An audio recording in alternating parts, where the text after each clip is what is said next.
अस्सलाम वालेकुम दोस्तों, क्या हाल है। उम्मीद करता हूँ आप सब खैरियत से होंगे। मौज़म ख़ान चैनल में खुशामदीद कहते हैं।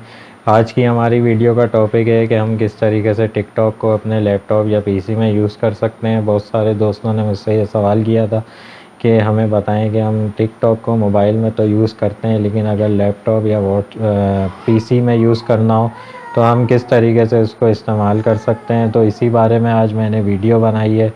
आप लोगों को अपने लैपटॉप की स्क्रीन पे बताऊंगा, आप लोग वीडियो पूरी देखिएगा। तो चलते हैं अपने लैपटॉप की स्क्रीन पे और मैं आपको बताता हूं कि हम किस तरीके से यूज़ कर सकते हैं। तो दोस्तों आ गए हम अपने लैपटॉप की स्क्रीन पे।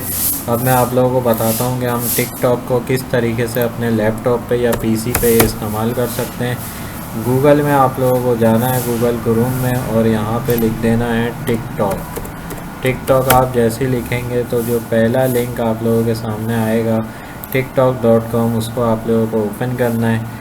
जब उसको आप लोग ओपन करेंगे तो एक टिकटॉक का इंटरफेस खुल जाएगा। ये सारी टिकटॉक की वीडियोस आ रही हैं। इसमें आप लोग लॉगिन भी हो सकते हैं। लॉगिन होके आप लोग अपनी वीडियो अपलोड कर सकते हैं और यहाँ से आप लोगों को जो वीडियो देखनी है वो वीडियो आ जाएगी। यहाँ से फॉलोइंग आ जाएगी, फॉर यू पे ये वीडियोस आ रही हैं। तो तमाम ऑप्शन इसमें जो मोबाइल में होते हैं वही ऑप्शन इसमें यहाँ पे मौजूद है। टिकटॉक पे मेरा अकाउंट है, लेकिन मुझे इत्तेफाक की बात है याद नहीं है, इसलिए मैं यहाँ पे लॉगिन करके आप लोगों को नहीं बता सकता। लेकिन आप लोग अपना अकाउंट यहाँ पे इजीली लॉगिन कर सकते हैं और इसको बिल्कुल वैसे ही मज़े उठा सकते हैं जैसे आप लोग मोबाइल में उठाते हैं। ये लिंक भी मैं डिस्क्रिप्शन में दे दूँगा, वरना मैंने आप लोगों को यहाँ पे बता दिया है। tiktok.com इसकी वेबसाइट है। ये खोलेंगे आप लोग, लॉगिन होंगे तो आपका अकाउंट लॉगिन हो जाएगा। उम्मीद करता हूँ आप लोगों को वीडियो पसंद आई होगी।